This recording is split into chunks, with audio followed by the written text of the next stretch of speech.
Hi, my name is Glazy de França and I'm here with Floris today, and this is Parkinson's 2.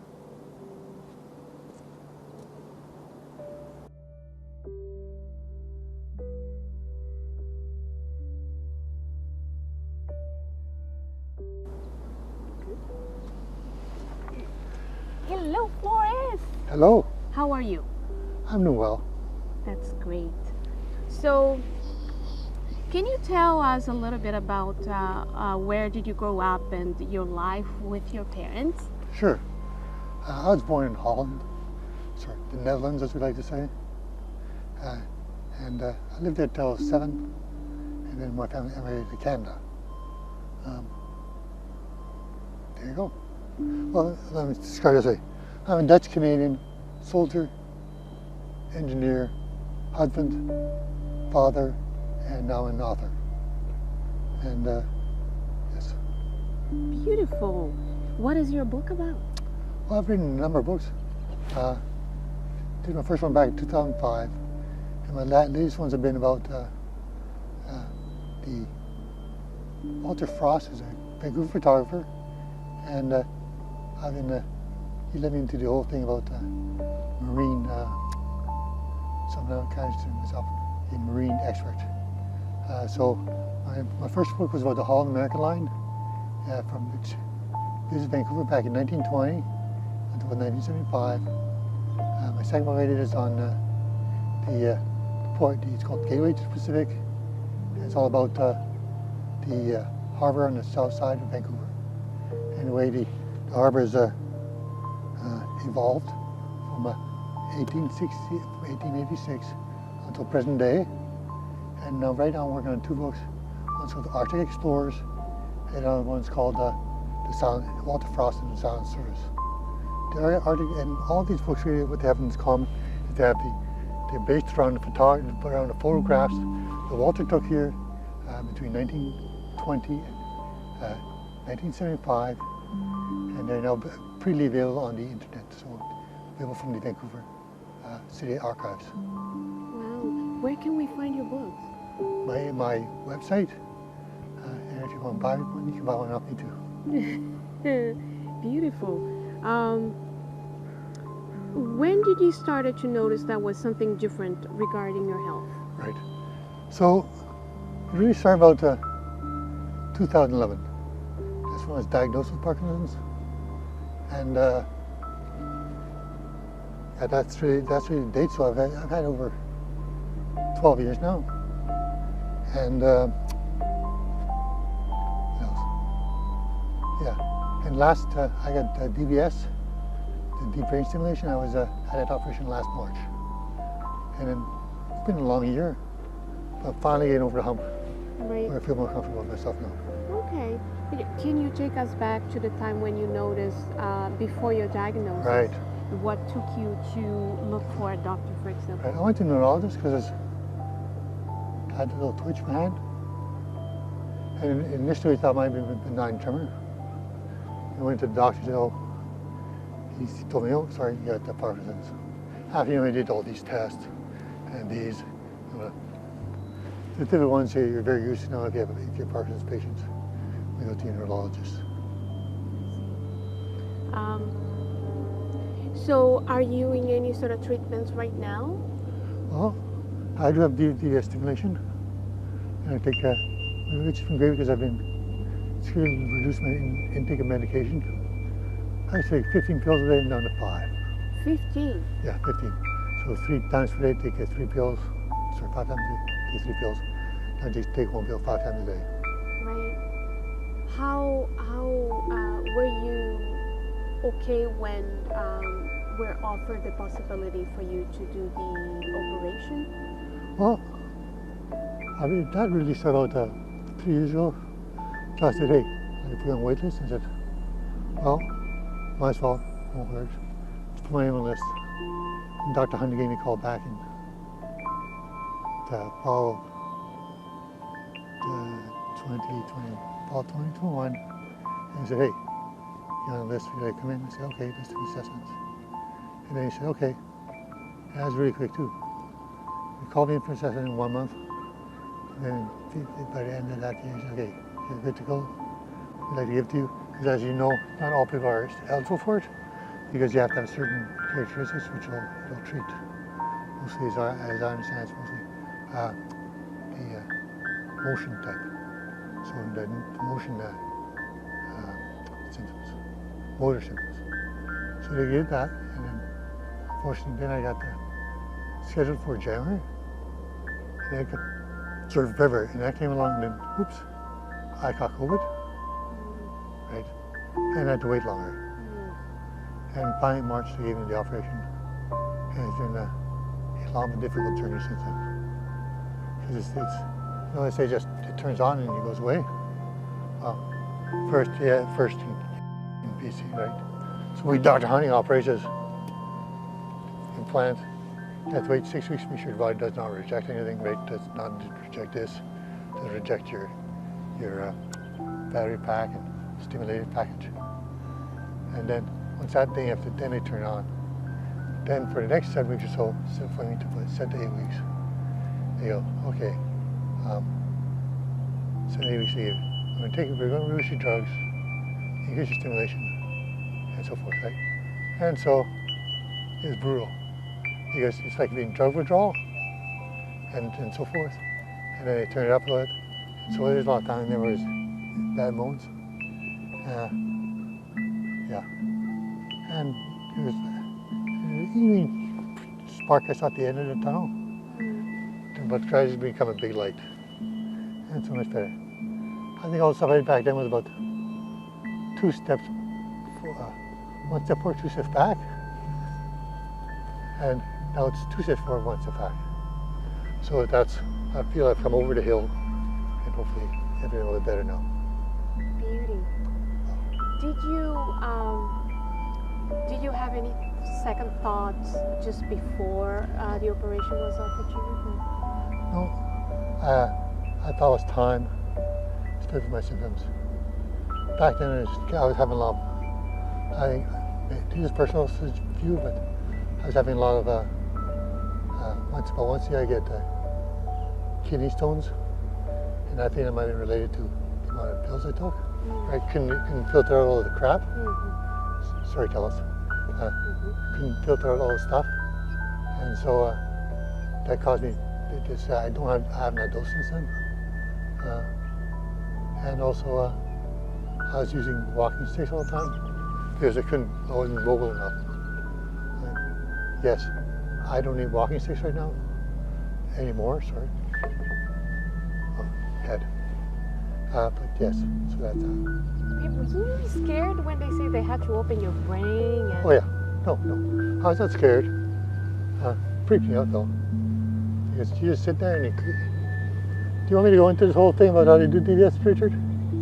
Sure. Do you want me to go through what my experience is like on DBS? Sure. Okay, I don't mind. Yeah, so for DBS, it's actually for me it was a 2-stage process. Right, morning you go in, you put in the electrodes in your brain. In the afternoon, they put after the second part of surgery, they put your battery pack and stimulator for me to my admin. Morning you're awake the whole time. So about 6:30 in the morning, we wheel me down to the MRI room and put a put a frame on my head and screw it in. And it's a really cage. You screw it in, you can hear it squeal. You put local anesthetic so you don't feel pain. And then you can hear it squeal as they tighten the nuts because you can't move, right? And then they pull you over to the operating room, put the frame in something so that they can get the exact measurements of where they put the holes. So then they start to drill holes. They drill one hole and then the second hole. They make sure you clean the burrs out with it. Feels like a dental tool. And they also insert the electrodes. And then they, like I like to say, they see how much it takes for your brain to smoke. If the smoke comes out of yours, because these test where's the right place for you, what's the right approximate range for the stimulation you need, and does it actually work? And yeah, some pieces about 3 hours, and then they wheel you away to the second operating room and insert the battery pack and the stimulator. unfortunately, you're under anesthetic when they do that. And the really weird thing is, the amazing brain surgery like that, kick you out a day later. Out you go. Because as soon as you go to the bathroom, so when you can urinate, okay, you're good to go. You go, bye, you go home, and then you hopefully recuperate over there. That's kind of short and brief how it goes. Wow, it sounds like an adventure. It was. I bet. And I mean, did you notice any sort of side effects after the operation? Like anything that you used to do before and then, or do you think that was quite the opposite? That you felt there was a lot of improvement? Well, that's a great question, and I'll say I can't really tell. Because, I mean, for 6 weeks I was just lying there, waiting for it to be recovered. I still have Parkinson, I still have to take my medication all the time. So there's really no improvement. When I turn on, it's really hard to gauge too, because, like I said, I kind of go into withdrawal and so forth. So for 7 weeks I tried to tweak it, bad days, good days, and you weren't concerned about how I was before. Looking back now, what I can do before to now, how much better. Do you have like family history of Parkinson's? My father has what's called Parkinsonism, but that's it. Are you in any sort of like special diet kind of thing? Sure. On a seafood diet, the seafood, I eat it.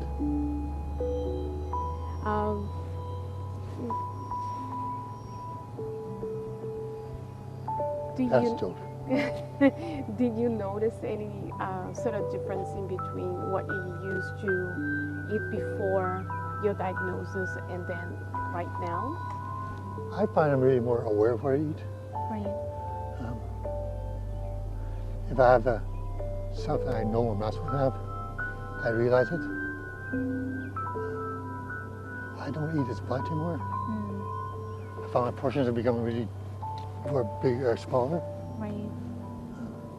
And that's one good thing about Parkinson's, is good weight loss. Because I was moving, I was losing a lot of weight to keep it off. Before my surgery, I lost over 195. I had surgery short after surgery, then I'm back up to 230. So 225. Weight loss there. So weight gain. Also, my butt got smaller. J-Lo is not going to be happy about that. No. Or will. Less competition. Do you take any supplements? Yes. I take B12 in the morning, for energy. I also take magnesium in the morning and night. Because sometimes I have what's called dystonia, cramp in my feet. And this supposedly helps ease some of that. Right. Is that like when your feet get really like cramped? Cramped. Right. Lots of cramp. Yeah. What do you miss the most that you used to do and you no longer do it, and why? Work. Work. Yeah. And that's why I'm working with a lot too. In fact, I have a therapist now, and anybody who does go through DBS, you need to get a therapist lined up before you go in, not after. Because I found myself in that situation too, where I was going, help, I need help. It took me 2 or 3 weeks to get some therapist. But if I had lined up before, we're going through that, I may be in a slightly better position, especially in time of crisis. Now, PSVC does have a clinical counselors help out, so I'll touch base with them before next time. And I mean, I heard that you do archery, but do you work out besides archery? I do. Not enough, but I do. So typically on Mondays I'll go to the gym with my wife, who's a great caregiver, Amy. Thank you, Amy. We go to the gym and go for about an hour, and we do couples training, weights, rowing, all that type of stuff. On Wednesdays I try to go to Roxy boxing when it's available, when I'm around, for an hour. And then on Fridays we do the gym again. And on Saturday mornings we usually come here for archery. Do you notice any difference when you don't work out? Oh yeah. Yeah. I found my cognitive impairment gets a little bit worse.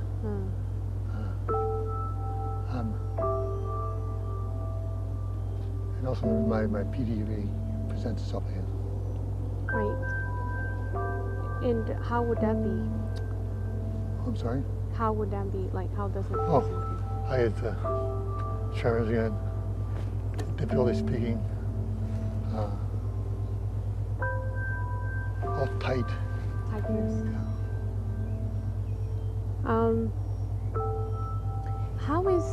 How is traveling for you these days? Easy. Easy? Easy. Yeah. I get a friend of mine. Sorry. I self-identify as someone who's got Parkinson's and also got a pacemaker. So you get a front line. I don't have to go through the X-ray machines because I can't do that. So they pat me down. It's a nice rub down too, because those guards are so scared they're going to touch you wrong. You complain. And also, yeah, it's worse for them than for me. So how is it to sit and for like hours in a plane or train? I've really not tried to do long trips yet. Maybe this year I want to go to Europe, but yeah, that's going to be an interesting experience how that goes. Right. Most stops I've done to Cali or to San Francisco, but that's about it. So archery, right? Yeah. So where did it all started for you? Well, I've been thinking about it, and I started doing about 2017. I already have Parkinson's, and I need something to do, and I need a sport I want to do. I spent 24 years in the Army, and I like guns, but I hate cleaning them, and also carry around. Now, bows are actually weapons, but they're not. You don't need licensing. Take a class. It's relatively inexpensive. So Bob bow went to class, and I think one thing that really suggested to me why I should take archery was my wife coming to book the Zen of Archery for a birthday present. And so I did that, and yeah, I kind of feel like I get in a nice zone, and I can shoot. And so, meaning you started after you were diagnosed? Yes. That's something right there. And how many times a week do you do that? I do it once a week. Once a week? Yeah. Once a week I come out here. So there's also I do competitions. So I go to tournaments. And so 3D shoots. So I call this. It's called a flat field. We have some animal targets out there. And they're like styrofoam targets of animals. Right. It's like doing a round of golf. Except you shoot at stuffed animals. Right. Or you can go somewhere else like Percoquilum or Semi-Albu or Mission, Mayfridge. A lot of archery clubs. And you can do range. And like I said, it's like a round of golf. Go to the first round, shoot with about four people. Shoot a target, pick them up out of it, pick them up and go to the next one. But these targets are like trees and so forth. Can you give us a little insights of the different kinds of archery there are there? As I learned, Sure. there are different kinds. Yes. Well, there's 3 types of bows.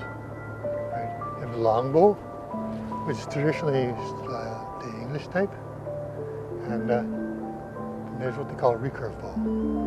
And the long bow is like this, and the string does not touch the bow at all. There's also the recurve bow, which is what I shoot, and you'll see later. So it's like this. And that actually gives it more, so the string touches part of the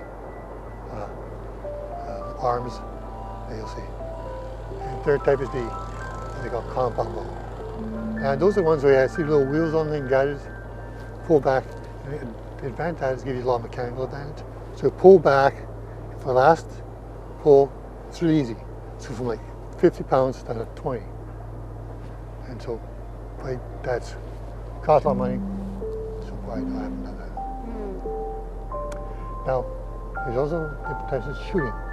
So this is what they call flat field shoot, and just ranges. There's also the 3D shoot, which is what I do. And there's it's kind of semi-hunting. There's also hunting. Right. So I just want to give you some. Here, I'll give you a quick range safety briefing. Okay. Over there is the first aid kit is over in that locker over there. Okay. To get into there, I've got a key here. Key? And yeah. Beauty. So it's just so you know, this one here. Got It's it. the gold one. The golden. Yeah. It's the same because it's the same lock for bathrooms, for all the toilets, and for the. Right. And the bathrooms are green, lovely. No, this one here. Right. Yes. New one. Yeah, I hear you. Not the big one. In case you need it. Yeah. So, this is the firing line here. Okay. And Paul's over there with the end where somebody else will be shooting. Yeah. Okay. And just like with any rifle range, you do not go forward. Do not go forward to it unless you hear the word clear. Okay. That means that it's safe to move forward. I see. Okay. On the range, there's really 3 commands you'll hear. Okay. Clear, which means everybody's got the bows down. You put them down on the ground or somewhere. The line's hot. That means everyone shoot. Everyone start shooting, and then stop. Stop someone in an emergency.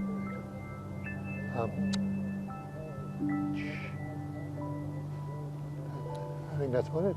Wow. Really? So archery is a really safe sport generally. I haven't heard been back shooting with archery yet. So. And I guess that's what you do for fun too, right? Yeah. That's the best part. Yeah. So the last thing I just want to say is we also have arcs here, right? You don't shoot outside. You know,